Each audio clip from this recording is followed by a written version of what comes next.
반갑습니다. 내 가족의 사건처럼 하나하나 최선을 다하는 법무법인 이현입니다. 누구나 법적 문제가 생기면 심적으로나 경제적으로 큰 부담을 갖게 됩니다. 혼자서 해결해 보려 하겠지만 만족스러운 결과를 이끌어내기가 쉽지 않죠. 여러분의 정신적인 고통, 금전적인 어려움을 이해하며 이현의 법률 상담 시스템을 통해 도움을 드리고 있습니다.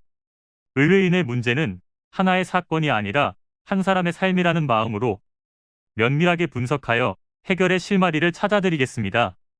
자, 그럼 오늘의 주제인 사망자 재산 조회에 대하여 함께 알아볼까요? 가족 중 한 명이 사망하게 되면 오랫동안 함께했던 가족을 잃은 그 슬픔은 이루 말할 수 없을 것입니다. 상실감에 젖어 있는 것도 잠시, 장례 절차 및 상속 관련된 문제들이 굉장히 골치 아픈 문제로 닥칠 수도 있는데요. 가족 구성원 중 한 명이 사망하게 되면 그 시점으로부터 남은 가족들에게 상속이 시작됩니다. 그렇기에 상속 재산 분할을 해야 하는 상황이라면 사망자 상속 재산 조회를 미리 해두는 것이 좋을 텐데요. 상속이란 재산상 법률 관계에 대해 포괄적인 승계로 이루어지는 것을 의미합니다. 상속이 개시되면 고인이 사망 전 본인의 재산을 어떻게 처리할 것인지에 대해 유언장을 남겨놨을 경우 그 내용에 따라 상속이 진행되지만 유언을 남겨놓지 않은 상황이라면 법의 절차에 따라 상속이 진행됩니다. 상속이 이루어지게 될 때 현금이나 부동산 등과 같이 가치 있는 재산만이 분배되는 것이 아닌 고인의 채무까지 포함되므로 이 점도 알아두셔야 합니다. 만일 빚과 재산의 수준이 비슷하거나 재산보다 빚이 많을 땐 상속을 포기하는 것이 더 나을 수도 있겠다는 판단을 내리게 될 수 있습니다. 먼저 상속인의 순서를 살펴보면 피상속인의 직계비속, 피상속인의 배우자, 피상속인의 직계존속, 피상속인의 형제자매, 피상속인의 사촌인의 반계열적으로 순서가 정해집니다. 온라인상에서 재산 조회를 할 수 있는 방법은 안심상속 원스톱 서비스라는 제도를 이용하시면 되는데요. 이 서비스는 국가에서 지원하는 것으로 금융거래 내용을 비롯해 연금 내역, 토지 소유 내역, 국세, 지방세 미납 등 여러 내용을 확인해 볼 수 있습니다. 주의할 점은 해당 5월 말일을 기준으로 하여 6개월대로 신청해야 한다는 것입니다.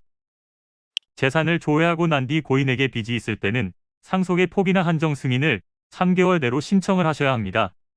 남아있는 재산이 조금이라도 많이 있다고 해서 무조건 단순 승인을 할 것이 아니라 어떤 절차를 밟는 것이 좋은지 잘 판단하셔야 하겠습니다. 이는 간단히 분석될 문제가 아닌 경우들이 대부분이므로 꼭 법률적인 상담을 받아보는 것이 현명하다고 볼 수 있습니다. 그리고 가능한 한 긴 싸움이 되지 않도록 최대한 빠르게 조치를 취하는 것이 좋습니다. 미루면 미룰수록 사건에 대한 난이도가 높아질 수도 있기 때문이지요.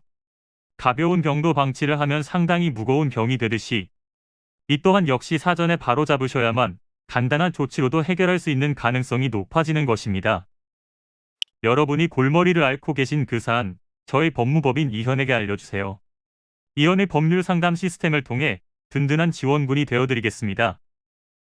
간혹 변호사가 아닌 사무장 등과 상담하는 줄로 오해하시는 분들이 계시는데 이는 전혀 아니며 저희 법무법인 이현은 변호사와 1대1로 상담이 이루어진다는 점을 다시 한번 꼭 알려드립니다. 저희는 하나의 분야가 아닌 민사, 형사, 가사뿐만 아니라 비송사건 등 모든 것을 추구하고 있는 종합 로펌입니다. 가장 궁금해하시는 사건의 해결 가능성과 해결의 키포인트, 예상되는 문제점과 해결 방안 등을 총망라하여 종합적인 시각으로 안내해드리고 있습니다. 보다 정확한 상담을 위해 전국, 전 지역 상담 접수를 먼저 실시하오니 해당 화면에 보이는 번호로 먼저 연락을 주시면 친절한 안내를 도와드리도록 하겠습니다. 인터넷으로 법무법인 이현을 검색 후 홈페이지를 살펴보시고 와도 좋습니다. 언제나 의뢰인이 처한 상황을 이해하며 그 입장에서 생각하겠습니다. 저희는 법무법인 이현이었습니다. 감사합니다.